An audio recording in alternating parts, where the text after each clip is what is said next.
Geliefdes, vandag begin ons met ons studie in Romeine 4. En Romeine 4 is sekerlik een van die mees inslaggewende hoofstukke, nie net hier in Paulus se brief aan die Romeine nie, maar ook in die hele Bybel. En in die vorige hoofstukke, hoofstuk 1 tot 3, het ons daardie aangrypende en ingrypende woorde in Romeine 3 vers 21 tegekom, waar ons gelees het, maar nou is die geregtigheid van God geopenbaar sonder die wet. En nou in hoofstuk 4 bou Paulus verder op hierdie dramatiese wending. En op die oog af klink dit nie enigstens soos 'n voortgesette belangrike wending in hoe mense gered word nie. Maar as dit reg verstaan word, geliefdes, behoort dit by elke ware gelowige 'n indringende ondersoek van sy eie redding te veroorsaak. Met ander woorde, dat my gebed is, dat ons werklik sal seker maak, dat wat hier geleer word, dat dit werklik ook op ons van toepassing is. En kom ons lees dan vir vandag se doeleindes Romeine 4, vers 1 tot 8. Wat sal ons dan sê? Het Abraham ons vader na die vlees? Wat sal ons dan sê, het Abraham ons vader na die vlees verkry? Ons moet dit verstaan, wat het Abraham verkry? Dit is die vraag. Want as Abraham uit die werke geregverdig is, uit die werke wat hy gedoen het, het hy iets om op te roem, maar nie teenoor God nie. Want wat sê die skrif? Abraham het in God geglo, en dit is hom tot geregtigheid of redding gereken. Maar aan hom wat werk, dit wil sê wat werk om gered te word, word die loon nie na guns toegereken nie, maar na verdienste. Maar jy ontvang geen guns, geen genade nie, as jy daarvoor werk nie. Want dan is dit nie guns of genade nie, dan is dit jou loon.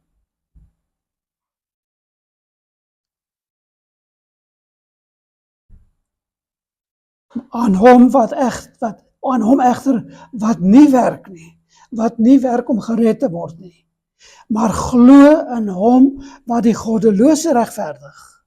Dit wil sê in God wat die mense, die sondaars regverdig, word sy geloof tot geregtigheid gereken. Die Afrikaanse vertaling is moeilik om altyd te verstaan en dan probeer ek dit toelig soos wat ons aangaan. Vers 6. Soos Dawid ook die mens salig spreek, aan wie God geregtigheid toereken sonder werke. Nou haal hy hier uit Dawid aan een van Dawid se psalms. Wel geluksalig is hulle wie se ongeregtighede vergewe en wie se sondes bedek is. En wel geluksalig is die man aan wie die Here die sonde nie toereken nie. So hier haal hy vir Dawid aan, Dawid, een van die Ou Testamentiese geloofshelde, en hy wys dat selfs Dawid dit reg en goed verstaan het. Maar ons kom later weer daarby.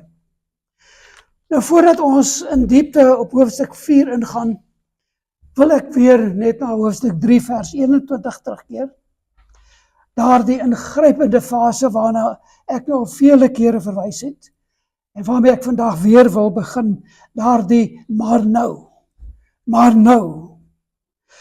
Daardie maar nou het vir ons gewys dat dit God se ingryping in die stand van die mens se totale geestelike bankrotskap, of soos die Bybel dit stel, sy totale verdorwenheid, sy totale verlorenheid was. Die mens sonder God is totaal verdorwe. En Paulus het ons gelei om dit te verstaan tot op daardie stadium van Romeine 3 vers 20, vanaf die sondeval tot en met Golgotha se kruis, het die mens nog nooit op sy eie geregtigheid bekom nie. Nog nooit op sy eie 'n manier gevind om vir sy sonde te betaal nie. Inteendeel, soos die tyd aangestap het die situasie net erger geword. Maar die sonde het net geprolifereer, net meer en meer en meer geword. En as ons nou hier kyk waar ons 2000 jaar nog verder staan, geliefdes, dan sien ons hoe die sonde vermeerder het. En vind daar vandag dinge plaas wat ons nooit eers in ons prille jeug sou kon bedink nie. Ons sou nie eers dink dat dit moontlik was nie. En vandag is dit die algemene. Hier sien ons, hier word voor ons oë gebeeld die mens sonder God, die mens sonder redding in Christus Jesus. Maar dit was so, nie in dieselfde mate nie, maar dit was wel so, tot en met die kruisiging. Tot en met die kruisiging. En dit is waarna daardie woordjie, maar nou verwys. Maar nou, en nou kan daar net sowel staan, op Golgotha. Op die kruis van Golgotha. Maar nou, op die kruis van Golgotha. Het daar iets gebeur. Die Griekse uitdrukking vir maar nou is, soos wat ek ook verlede keer vir julle gesê het, noonidei. Noonidei. En ons moet dit so verstaan, noni beteken nou, hierdie spesifieke oomblik in die reddingsgeskiedenis van die mens. Met ander woorde, hierdie nou is nie net tydelik nie, dit is vir ewig, maar nou. En dan dui beteken maar wat 'n kontras aandui. Dit wil sê, in kontras met alles wat van tevore gebeur het, maar nou het daar iets gebeur. So saam dan verstaan ons dit as 'n ingrypende draaipunt, 'n dramatiese omdraaipunt, 'n dramatiese keerpunt, 'n wending in die geskiedenis van hoe mense gered word.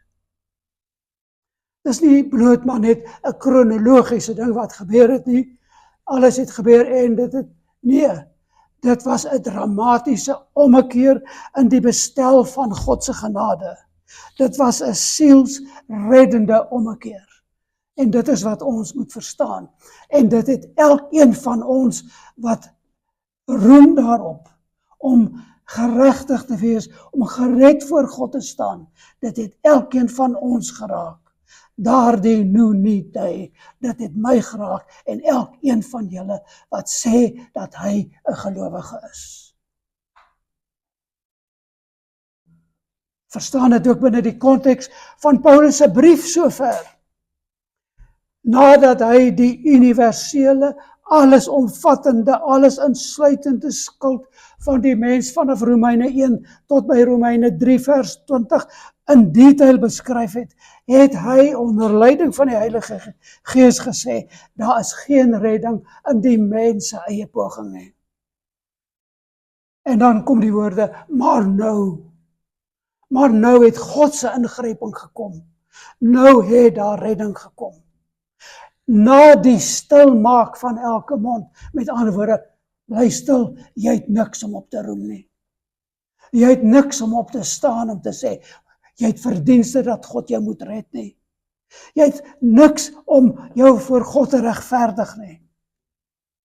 En dan ook verstaan, selfs na die mislukking van die wet om te red, nie dat God die wet ooit gegee het om te red nie. Want God het nie die wet gegee om te red nie, maar wel om gehoorsaam te word, sodat dit 'n spieël kan wees vir die mens om te sê, ek is skuldig voor die wet. Miskien dink jy wel, ek is nie so sleg nie. Daardie 10 gebooie, nee, ek is redelik goed. Ek vertoon nie sleg nie. En dan kan ons na net die eerste 2 gaan. Om God bo alles lief te hê, kan jy daarvan getuig. Dat jy God bo alles lief het. En kan jy daarvan getuig dat jy jou naaste elke mens met wie jy te doen kry, so lief het soos wat jy jouself lief het. Tree jy teenoor hom of haar op soos wat jy teenoor jouself opgetree wil hê. So, net daar die eerste twee sê vir ons skuldig. Skuldig, julle het niks om op te roem nie. Wat nog van die ander? Niks om op te roem nie. Niks om as 'n pleidooi aan te bied nie. Niks. Net ook dan nog 'n gedagte by die wet. Geen mens kan ooit die wet volkome nakom nie. En God het dit geweet. En dit is juist wat God gegee het, nie om die mens as 'n instrument tot redding nie, maar om vir die mens te wys, hy het 'n redder nodig. Dat hy homself in die spieël van die wet kan sien en besef, ek het 'n redder nodig. En van dan kom, in 3:21, kom God se openbaring aan die mens, deur Paulus se brief, wanneer hy sê, nou nie die, maar nou. En God sê, nou gaan ek self ingryp en tot julle redding verskyn. En dit is wat God sê in die stuur van sy seun. Wat hy gedoen het in die stuur van sy seun, waarvan Paulus hier getuig. So hierdie maar nou is dis die keerpunt in die mensgeskiedenis, waar God sy belofte aan 'n redder, daardie een wat die kop van die slang sal verbrysel, van Genesis 3 vers 15 vervul het. God het sy belofte nagekom. Die mens was volkome korrup, onmagtig om enigiets aan sy redding te doen, en toe het God 'n redder gestuur. En dit is ook soos dit in Galasiërs 4 vers 4 beskryf word. Baie belangrike konsep wat hy daar ook vir ons gee. Galasiërs 4 vers 4 en 5. Luister wat sê hy daar. Dit is ook op die bulletin. Maar toe die volheid van die tyd gekom het. Toe die volheid van die tyd gekom het, het God sy seun uitgestuur. Gebore uit 'n vrou. Gebore onder die wet. So belangrik. Om die wat onder die wet was, los te koop, sodat ons die aanneming tot kinders kan ontvang. Toe die volheid van die tyd gekom het, ons gaan nou daarna kyk, het God sy seun uitgestuur. Gebore uit 'n vrou met 'n mens. Ook gebore soos sy ma onder die wet. Dis juist wat noodsaaklik was, dat Jesus uit 'n mens gebore moes word, sodat hy ten volle mens kon wees. Want indien hy nie mens was nie, kon hy nie ons sondes vir ons sondes betaal nie.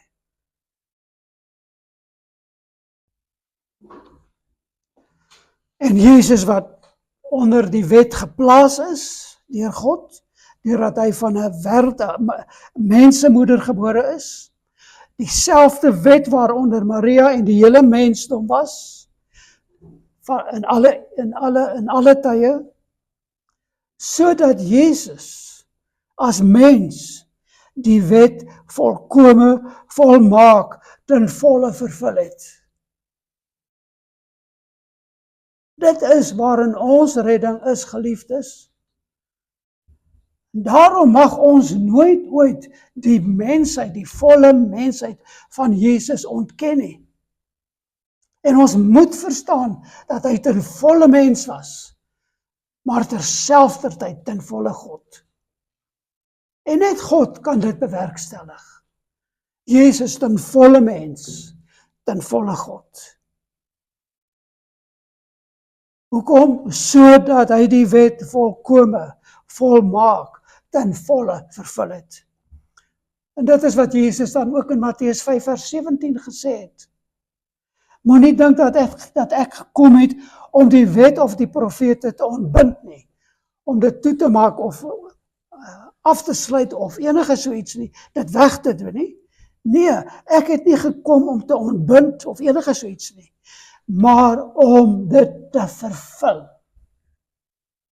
Om die eerste een in die geskiedenis te wees, ooit, om dit volkome te vervul. En as ons nie verstaan dat ons redding juis hierin is nie, dan het ons nog nooit ons redding verstaan nie, want dit is alleenlik hy, Jesus, die Seun van God, ten volle mens, ten volle God, wat volmaak die wet kon vervul.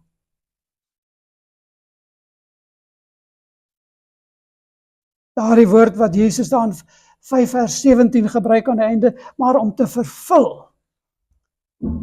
Dit is die Griekse woord plerosai, wat beteken om vol te maak, om dit tot sy volle doel en bedoeling te bring, of om volkome te gehoorsaam, om dit volkome te voltrek. Dit wil sê om dit tot totale volkome vervulling te bring. Daardeur verklaar Jesus dat hy die wet ten volle gehoorsaam het. Ten volle gehoorsaam het. En dis jammer dat die vertalings dit nie meer spesifiek aandui nie. Want so baie mense hoor dit, maar hulle verstaan nie wat daai plerosai, daai vervul beteken nie. En wat die implikasie daarvan vir ons is nie. Want indien Jesus dit nie ten volle vervul het nie, nagekom het, volkome vervul het nie, was daar geen redding vir ons daarin nie. Jesus het die wet volkome gehoorsaam. In elke morele opsig, in elke denkbare opsig het hy die wet volkome volmaak, sonder sonde, vervul tot oorlopends toe, tot die volheid daarvan. Maar dit beteken ook, en dit het 'n belangrike implikasie vir die kerk en die praktyke van die kerk. En hier moet julle baie mooi luister, ek bedoel nie dat hierdie voriges onbelangrik was nie, maar dit het implikasies vir die kerk, as ons dan ook verstaan, dat as Jesus dan die wet volkome vervul het, die hele wet, het hy ook die seremoniele wet vervul. Al daardie aspekte wat op aanbidding van God gelei het. Alles wat God voorheen gegee het, byvoorbeeld in die tabernakel, en wat ons so goed nagekyk het. Hy het ook die seremoniele wet vervul. Dit wil sê, alles wat voorheen gedoen was om God te aanbid, het nou vervul geraak. Die kerk het geen seremonies en rituele of enige sodanige ding wat 'n mens kan doen nodig om God te aanbid nie. Want in Jesus is God ten volle aanbid. En hy het dit namens ons gedoen. Hy het dit volkome vervul. Geen een van daardie offerandes of enige handelinge wat daaruit gesprei het of daartoe gelei het, is nou meer nodig nie. Geen seremoniele wet in die kerk nie. Daarom is die kerk, luister wat ek sê, die kerk daar waar 2 of 3 gelowiges saamkom rondom God se wet, so God se woord, is dit die kerk. Op die vlaktes van Alaska of op die sandvlaktes van die Sahara. Geen seremonies is nodig nie. Ons hoef nie uit die Ou Testament dinge en maniere te vind om God te aanbid nie. Christus het dit in volle vervul. Nou vra hy 'n hart, 'n verstand wat volkome op hierdie waarheid ingestem is, gefokus is. En dit is wat God vra, dis al. Nie seremonies en rituele nie, net dit. Wees volkome tevrede dat Jesus Christus alles vervul het. En dit het implikasies vir aanbidding in die kerk. En dit sal die kerk van ons dag baie goed doen om dit te verstaan. En in besonder die kerke wat so allerhande dinge doen. En dans en sing en met hande ophef en al sulke goed. Wat dink dat hulle die aanbidding van God daardeur kan vermeerder. Nee, dit is vervul. Ons kan nie aanvul by wat Christus gedoen het nie. Al die offers, al die aksies van die priesterskap, al die aksies van die volk, die kore en alles wat daar was, is vervul. En versoening is bewerkstellig. En nou vra God die aanbidding uit die hart van die gelowige. Dit was die volle getuienis van Romeine 3 vers 21. Die wet word nie afgeskaf nie, dit word vervul in Christus. Christus se volmaakte gehoorsaamheid word nou toegereken aan die gelowige.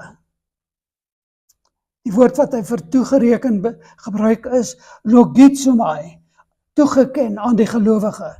Daarom kan God mense regverdig verklaar. Hulle kan gered word sonder werke van die wet, want Christus se volmaakte heiligheid word aan die mens toegereken, toegeken as jy dit so wil. Want dit is wat aan Romeine 4 vers 3 staan. Kyk na daar vers 3. Want Abraham het in God geglo. Wat van God geglo? Dat God die redder is. Dat God hom redding gaan gee. Onthou, dit was, ons gaan nou daarby kom. En dit is hom tot geregtigheid toegereken of gereken. Wat die woord hy ook al gebruik in julle vertaling, maar dit is die logizomai. En dit beteken, dit verwys na 'n baie spesifieke ding.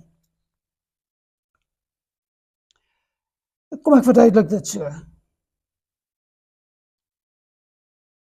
God se wet eis volmaakte gehoorsaamheid. Niemand kan dit doen nie, maar Christus doen dit wel.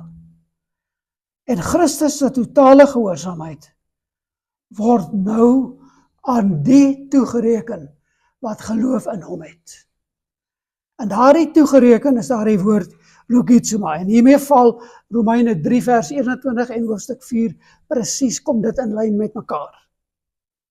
En Paulus het reeds dit duidelik gemaak, die hele wêreld staan skuldig voor God.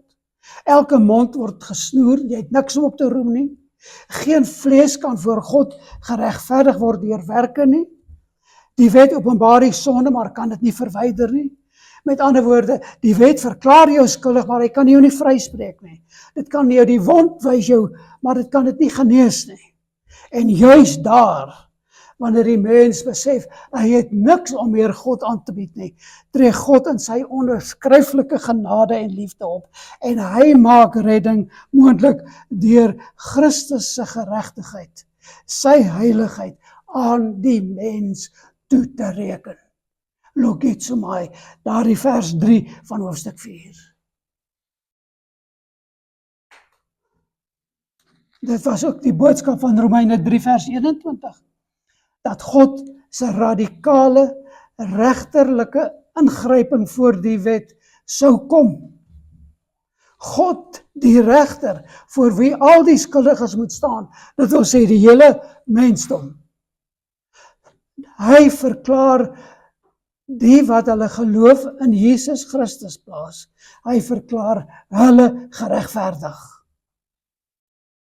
Dit wil sê hulle wat geregverdig voor God verklaar word, deur hulle geloof in Jesus Christus, wat aan hulle geskenk is deur God, hulle het geen skuld meer voor die wet nie. Geen skuld voor die wet nie, omdat Christus alle skuld op hom geneem het, en ook ons skuld, en ten volle daarvoor betaal het. God se heiligheid word ten volle bevredig. Die sonde word gestraf. God se geregtigheid word in volle bevredig. Die skuld vir die sonde is vereffen, betaal. En dit, geliefdes, is die evangelie van Christus Jesus. Nou, kom ons kyk net weer na verse 1 en 2 van Romeine 4. En hier vra Paulus nou, wat sal ons dan sê, het Abraham ons vader na die vlees verkry? Want as Abraham uit die werke geregverdig is, het hy iets om op te roem, maar nie teenoor God nie.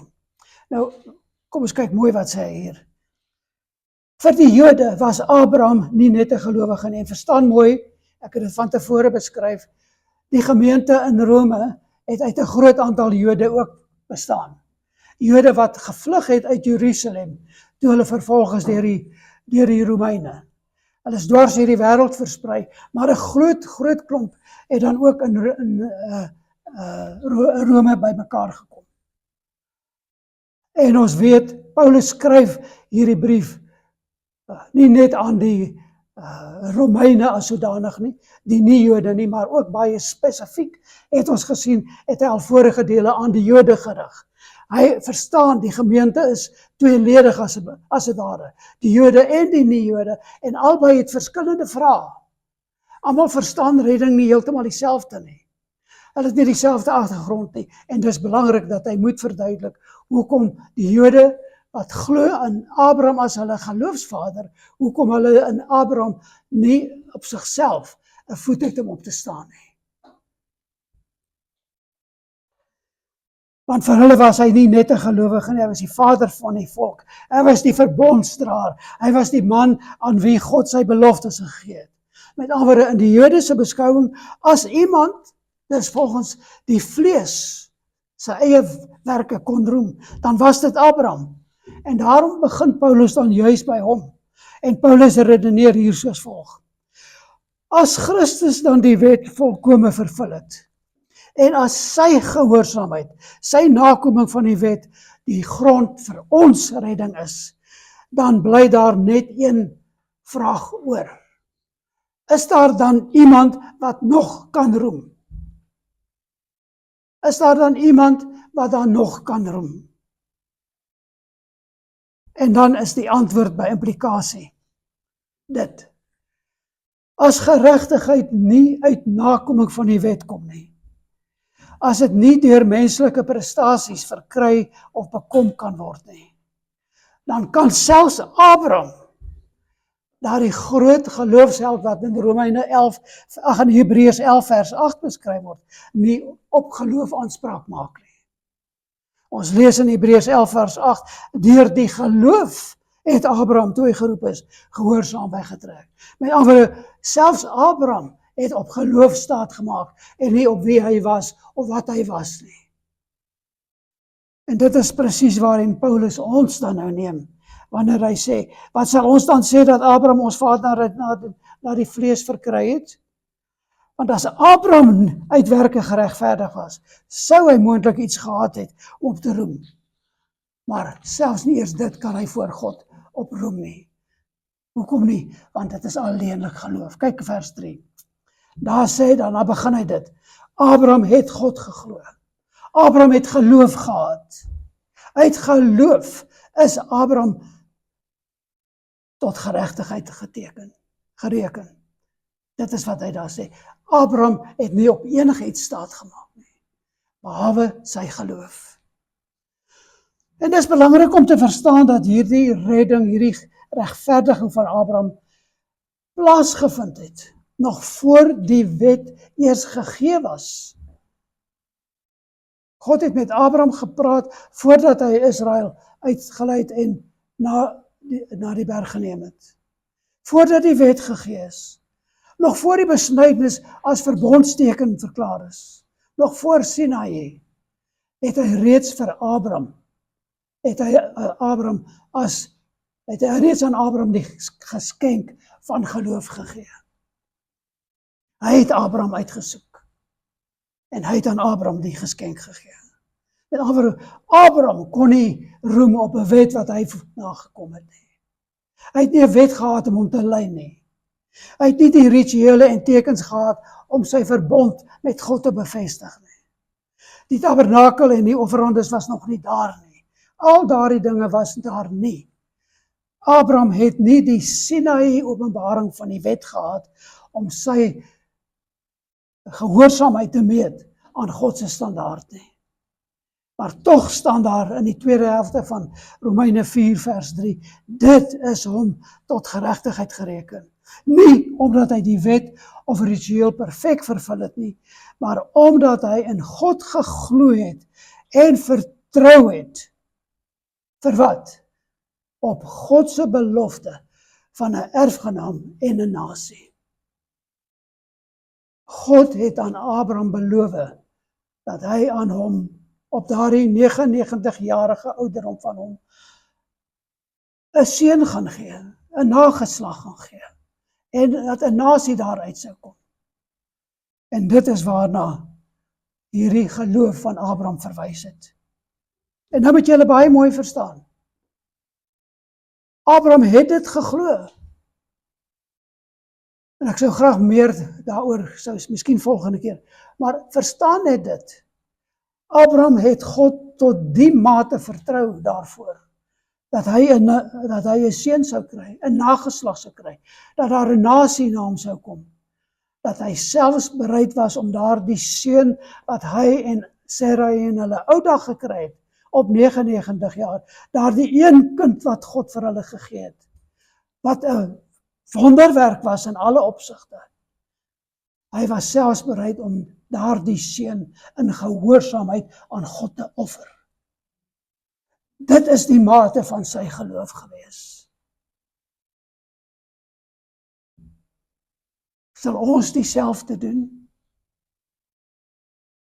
Ons wat Abraham as voorbeeld in die geloof het, al die geloofshelde daarna, Ou Testament, Nuwe Testament, ons wat dit in ons woord opgeteken het, sal ons God so gehoorsaam, dat ons ook bereid sal wees dan om ons seun te offer, ons Isak te offer, wat dit ook al mag wees.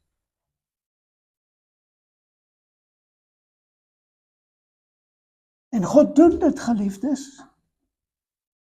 Hy vra van ons daardie offer. En hy kyk na die hart. En daarom is dit wat in Hebreërs 11 vers 8 staan, van Abraham die geloofsheld, is dit so wonderbaarlik, want dit getuig van iemand wat waarlik bereid was om die grootste wêreldse menslike offer te gee, wat God ooit van iemand gevra het. Waar staan ons? Hoe vergelyk ons? Ons wat in tye beleef, wat in 'n oogwenk, in 'n ommesientjie, kan omskakel in groot oorlog en geweld en revolusie, en jy noem dit. Ons sit hier en moenie julle oë daarvoor toemaak nie. En dis nie net die moslems nie, dis ook onder ons eie bevolking, ons eie plaaslike bevolking van alle kleure en geure en tale, alles. Ons sit op 'n kruitvat wat net 'n hofsaak nodig het om dit te laat ontplof. Net een woordjie nodig het. En sal ons dan bereid wees om die hoogste offer te gee.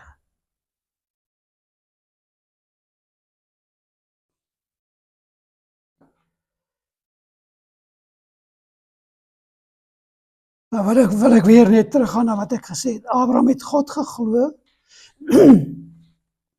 en dit is hom tot geregtigheid gereken. En dit getuig van 'n baie belangrike ding. Geregtigheid is altyd 'n geskenk van God se genade. Geloof is altyd 'n geskenk van God se genade. Dit gaan nooit ooit oor enige verdienste nie. Dit is nie afhanklik van menslike prestasie nie.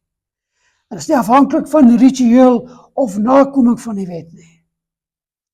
En Abraham se voorbeeld toon aan elke Jood in Israel en elke nie-Jood, die grond van God se regverdiging is altyd geloof.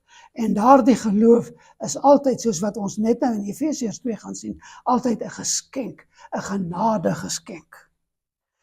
So die bron van Abraham se geloof was nie hy self nie. Was nie Abraham wat gedink het, ek gaan myself red nie.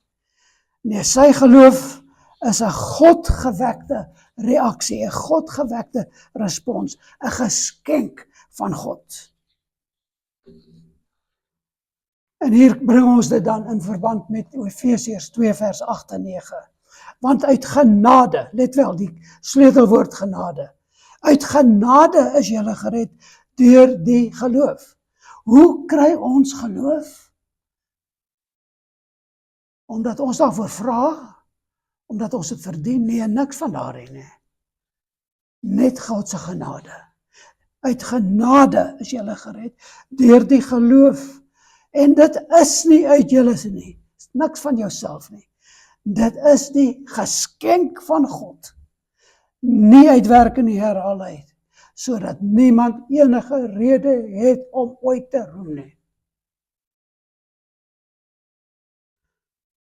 Sodat ons geloof, net soos Abraham se dan, is gewortel in God se genade. Abraham glo en word geregverdig, gered, regverdig verklaar, nie deur sy prestasie nie. Ons glo en word gered op dieselfde manier, deur dieselfde geloof, wat God aan ons skenk uit genade. Daarom kan niemand roem nie, en alle eer moet aan God alleen gaan. So Paulus gebruik dus Abraham se geloof en sy redding as 'n voorbeeld vir ons vandag om te wys dat die hele patroon van redding nog altyd God se inisiatief, sy genade en sy belofte behels het. Was nooit enige ander basis nie. En dan kom hy weer met die gedagte, net om te herinner dat dit gebeur het, voordat die wet gegee is, voordat besnydenis gegee is, voordat die offerstelsel gegee is. Dit is alles wat God gegee het, om van sy volk gehoorsaamheid te vra, maar dan hulle ook by die punt te bring waar hulle moet besef, die wet, alle aspekte van die wet, ook die seremoniele wet, was maar net 'n spieël waarin ons kyk om te sien, ons kan dit nie gehoorsaam nie. En dan sien ons dat in redding, na Golgotha, waar ons staan, ons op dieselfde kruislyn as Abraham staan. Met ander woorde, ons het Abraham, die vader in die geloof, die heel eerste gelowige. Ons het Golgotha. 2000 jaar later is ons, en is dieselfde kruislyn, dieselfde kruis van genade, wat vandag tot ons spreek, as wat tot Abraham gespreek het. Al het hy nie van die kruis geweet nie. Dit was in die kruis dat die genade gesetel was, die redding gesetel was. Want Jesus sou kom om die wet te vervul.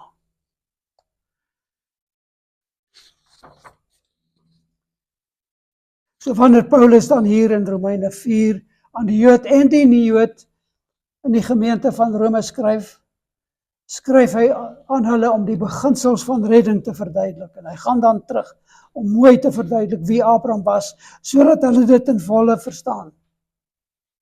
En hy wys ook dan dat geloof, soos wat hulle as Nuwe Testamentiese gelowiges beleef het, dat dit nie 'n latere Joodse ontwikkeling of selfs 'n produk van die wet was nie, of dat dit op enige ander manier verstaan was nie, maar dat geloof nog altyd deur God as 'n geskenk aan die mens gegee is, vanaf die eerste ene Abraham wat die geloof ontvang het, tot en met die een wat nou ook hierdie sekonde tot geloof kom. Was nog nooit iets anders nie. Daardie woord logizomai, wil ek weer sê, dit beteken om iets volgens die wet te hanteer. En dit is belangrik, hierdie aspek van die wet. Dit, wat hy sê in vers 3, Abraham het in God geglo en dit is hom tot geregtigheid of redding gereken, soos wat elke ene geloof ontvang. Geloof word tot ons redding gereken. Wil sê, hier staan ons skuld, ons het hierdie papier met skuld op, al die skuld wat ons ooit begaan het, en die sondes staan hier, en nou kom God, en hy vee dit met een slag af, en hy sit daar op die stempel, ten volle betaal. Dit is die skuld waarin ons skuldig is. En ons moet verstaan, dit is dit wat gekanseleer word, wat hy ten volle betaal uitkanseleer. En dit word dan op grond van hierdie woord logizomai, die geregtigheid wat tot ons redding gereken word. Dit is hoe ons dit moet verstaan. Dit is 'n regsterminologie. Ons was skuldig. Maar God het gekom en hy deur wat Jesus Christus gedoen het, het hy daardie skuldig met die stempel uitgewis, ten volle betaal. Dit was 'n regshandeling.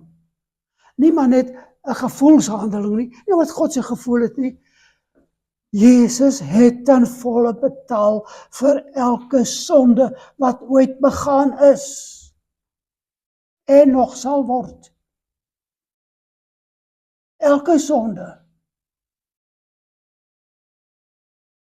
En daarop word daar die stempel geplaas vir hom wat in Christus Jesus is, ten volle betaal. Daarom is dit 'n regshandeling. Of partykeer word dit as 'n boekhouterm gebruik. Jy vat dit uit die kolom van skuld na die kolom van reeds betaal. Maar hier word dit baie duidelik gestel. Dit is 'n regsterminologie. Die regter kom en hy spreek jou vry van die sonde. Vry van jou sonde. Omdat Jesus dit betaal het. Dit word gelogizomai. Dit word gereken. Christus se geregtigheid word tot jou redding gereken.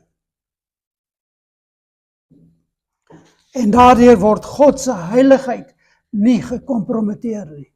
Wat word daarmee bedoel? Jy kan nie in God se heilige teenwoordigheid kom as jy nie Christus as redder het. Hoekom nie? Omdat Christus se nakoming van die wet gelogizomai is tot jou redding en nou word jy as heilig beskou sodat jy in God se heiligheid kan kom. God se heiligheid word nie deur ons as gelowiges gekompromiteer nie. God se geregtigheid word nie gekompromiteer nie. Wat bedoel ek daarmee? Genesis 3 vers 15 en dit wat God vooraf gesê het. Die een wat sondig sal sekerlik sterwe. Nou het God dit nie bedoel nie. Wat word van God se heiligheid? Hy kan nie 'n heilige God wees en iets beloof en dit gebeur nie. Hy het daarvoor betaal in Christus. Dit is ten volle betaal in Christus. Daarom is sy geregtigheid nie gekompromiteer nie. God is heilig en geregtig op grond van wat Jesus aan die kruis gedoen het. God is nie gekompromiteer nie. In sy volle heiligheid en geregtigheid verklaar God: ek aanvaar die betaling van my seun Christus Jesus aan die kruis. Die skuld van elke sondaar is volkome aan hom toegereken. En Christus Jesus se volle betaling aan die kruis word tot die gelowige se redding gereken. Nie tot almal sinne nie, maar die wat die geskenk van redding aanvaar en ontvang.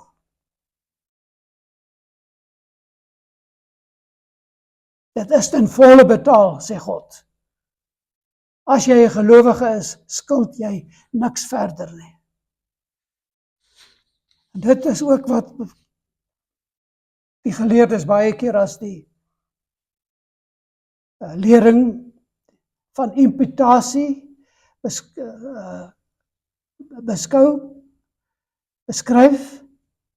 Ons skuld word aan Christus Jesus toegereken en sy geregtigheid word aan ons, die gelowiges, wat die geskenk van geloof ontvang het, toegereken.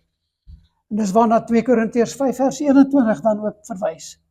Want hy het hom wat geen sonde geken het nie, sonde vir ons gemaak, sodat ons kan word geregtigheid van God in hom.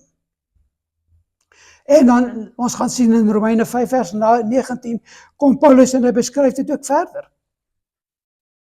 Want soos deur die ongehoorsaamheid van die een mens, Adam as die vader van die menslike volk, want soos deur die ongehoorsaamheid van die een mens baie tot sondaars gestel is, so sal ook deur die gehoorsaamheid van die een, Jesus Christus, baie tot regverdiges getel word. Weereens, dit verwys nie na almal nie, maar die wat geloof as 'n geskenk aanvaar. So ons kan sien, dis 'n radikale regshandeling wat die uiterste genadehandeling getuig, van genadehandeling getuig. God kom en hy getuig sy genade aan die wat in geloof die redding in Jesus Christus aanvaar. Ons kry wat ons nie verdien nie. En God bly heilig en regverdig. So geliefdes, hier sien ons dus in Romeine 4 is die kern van die boodskap tot dusver, dat God enige rede vernietig. En dis wat Paulus hier beaam, waarom enige mens by God kan pleit vir vergifnis en redding. As daar ergens 'n mens sou sit wat sê, maar ek gaan nou so heilig lewe. Ek gaan my na die hoogste bergtoppie vat waar niemand ooit kom nie, nie met 'n mens of enigiets behalwe net met myself te doen het. En ek gaan nooit weer sondig nie. Selfs daardie mens kan nie pleit dat hy sondeloos is nie. Want hy is in sy wese as kind van Adam. Soos 2 Korintiërs 5 of nee, soos 2 Korintiërs 5 vers 21 dit stel. Ek kan niks hê om 'n opgeregte gereken te word nie. En Romeine 5 vers 19 wat dit bevestig. Deur die ongehoorsaamheid van een en daarom het ons in ons aard nou het ons die skuld van Adam. Ons is sondaars en ons kan onsself afsonder soos ons wil. Maar ons sal nooit ooit sondeloos word nie. Nooit ooit nie. Daarom het ons redding nodig. So Romeine 4 vernietig enige rede waarom enige mens by God kan pleit vir redding. Niemand het enige gronde waarop hy voor God kan roem nie. Niemand het enige grond waarop hy 'n beroep op God kan doen om hom te red nie. Nie Abraham nie, niemand nie, nie eens Abraham nie, nie jy nie, nie ek nie. Hoekom? Omdat die mens met die sondeval ten diepste besoedel is deur die sonde waarvan hy nooit op sy eie ontslae kan raak nie. En God het dit geweet, en daarom het hy in Genesis 3 vers 15 daardie ene beloof wat die slang se kop sou verbrysel. Daar het hy reeds redding beloof. Daar het hy reeds Christus Jesus beloof. En daarom gee God in sy groot genade redding op grond van Christus se seisoenverdienste as 'n geskenk. En hy logitsomai dat hy reken dit. Hy verreken dit ten volle teen ons sondeskuld. Teen ons wat die geloofsgeskenk van Efesiërs in geloof moet aanvaar, met oop hande daardie geskenk ontvang. Want dit is geloof alleen en niks anders nie. Geloof sonder menslike meriete. Geloof sonder menslike werke. Geloof sonder tradisie of ritueel of enigiets waarop enige iemand kan staatmaak. Dit is soos Paulus in Romeine 3 vers 27 gesê het. Waar is dan die roem? Waarop kan enige iemand roem? Hy maak die gevolgtrekking, daar is niks nie. Dit is uitgesluit. Waarom is dit uitgesluit?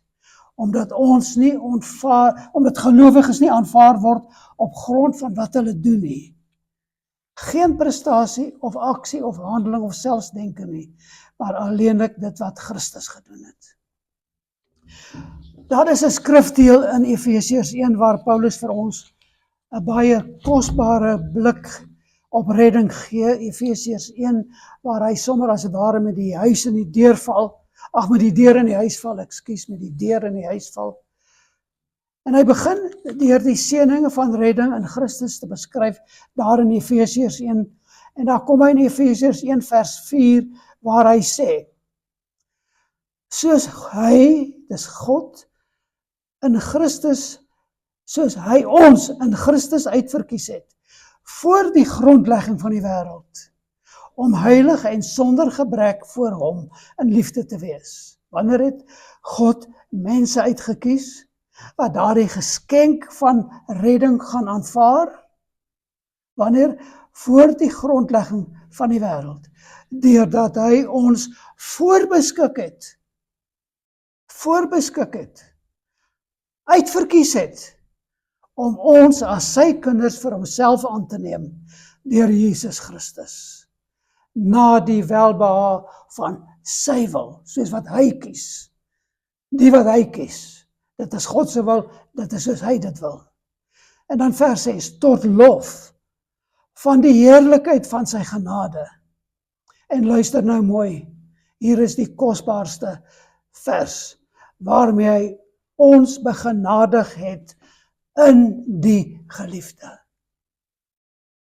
Waarmee hy ons begenadig het in die geliefde. Met ander woorde, verstaan dit. Ons gelowiges, elke gelowige, word aanvaar in die geliefde. Wie is dit? Dit is God se geliefde. En dit is sy seun Christus Jesus. En God kyk nie eers na hoe jy lewe en wie jy is en wat jy doen en of jy nou aanvaarbaar is en daarom ordentlik en moreel en sulke goed is nie. God kyk na die grootste sondaar. En indien jy uitverkies is volgens sy wil, soos Efesiërs 1 dit sê, dan ontvang jy die genade van redding. Want Christus Jesus het gekom om sondaars te red. Nie die top 10% van die mensdom, of die top 1% nie eers nie. Die top 0,001%, nie eers hulle nie. Wat volgens die mens meriete behoort en nie, sondaars. En as jy nie daar is waar jy voor die Here erken, maar ek is 'n sondaar en dis al wat ek is, net 'n sondaar, dan het jy nog nooit daardie geskenk van redding in jou hande geneem nie. Maar jy moet jou sonde erken. En jy moet sê, Here, ek is sondig. Ek het 'n redder nodig. Ek het 'n redder nodig. Ek het nie 'n miljoenste van 1% om as 'n bate te verklaar voor U nie, om te sê ek is so goed of so goed nie. Ek het 'n redder nodig. So God kyk nie na jou en hoe jy lewe en besluit hoe hy oor jou voel nie. Hy kyk na die seun. Hy kyk na sy seun. En as jy in sy seun is, omdat jy daardie geskenk van geloof aanvaar het, is jy volledig ten volle, volkome aanvaar en gered. Jy's nie op proef nie. Jy's nie onder voorwaardes nie. Jy's nie op parool nie. In Christus is jy vrygespreek, versoen, aanvaar, ten volle redding, gelogizomai. En nou moet julle goed luister, want hieruit vloei een van die kosbaarste geloofswaarhede waarin gelowiges moontlik hulle kan verbly. Waarin kan ons in hierdie dae ons verbly? Hier is 'n rede om ons te verbly. En ek wil julle moet goed luister en verstaan dit so. Op grond van hierdie waarheid, van waarin jou geloof, of waarop jou geloof gebaseer is, op Jesus Christus, die geliefde van God.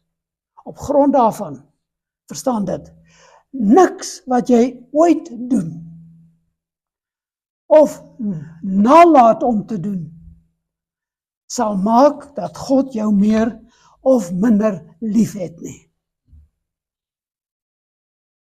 Dink mooi wat ek sê. Hoor mooi wat ek sê. Niks wat jy ooit doen, of nie doen nie.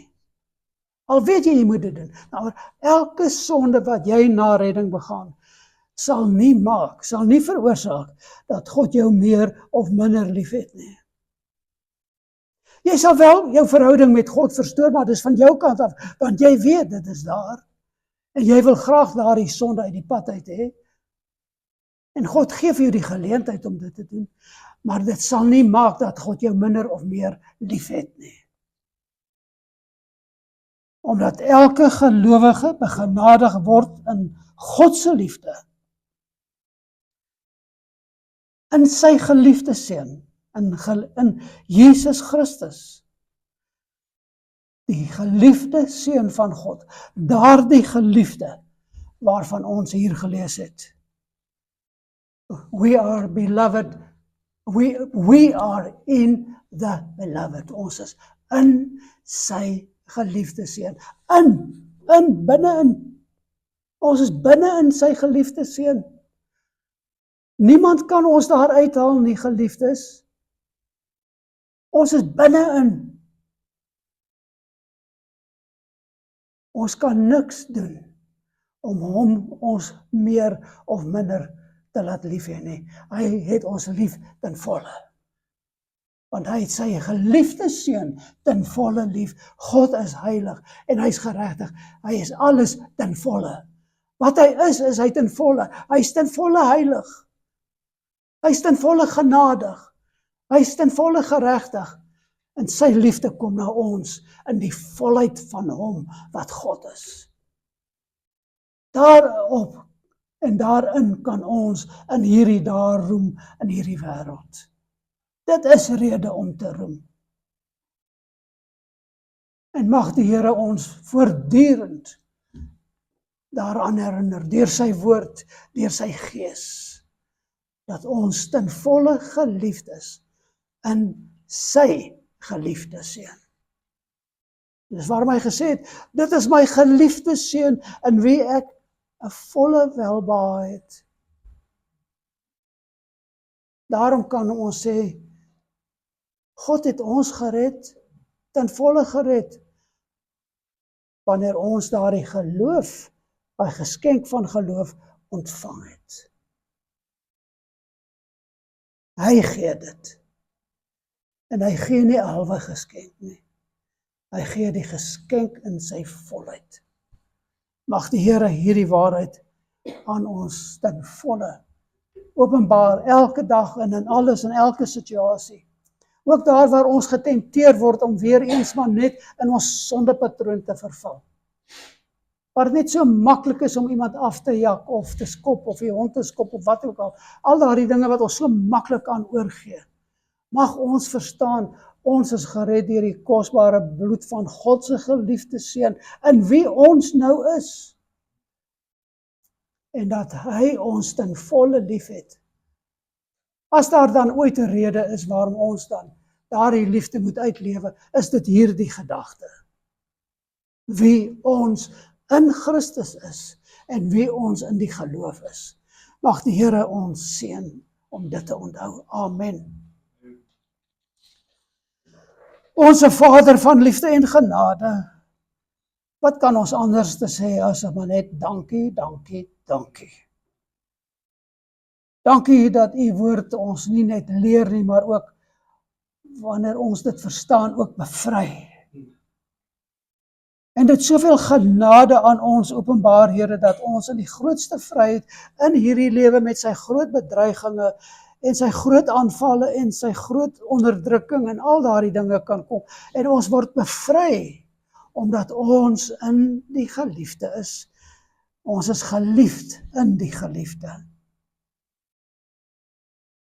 En ons bring nou ons skuldgevoelens na u toe, Here. Ons vrese, ons tekorte, ons moeg word vir al hierdie wêreldse dinge. En ons lê dit by die kruis neer, waar alles reeds betaal is. En ons sê, Here, ons wil vandag verklaar aan die wêreld, ons is geliefd in die geliefde. Maak dit die werklikheid van ons hart en ons verstand, dat ons net meer en meer elke dag daaraan sal groei, totdat ons nie anders kan as om uit te bars in ons harte, maar as dit dan is ook in ons sang, dat ons sê, ons is geliefd in die geliefde. Ons loof u, Vader, vir hierdie genade waaraan ons kan staan, in Jesus se naam. Alleenlik in sy naam. Amen.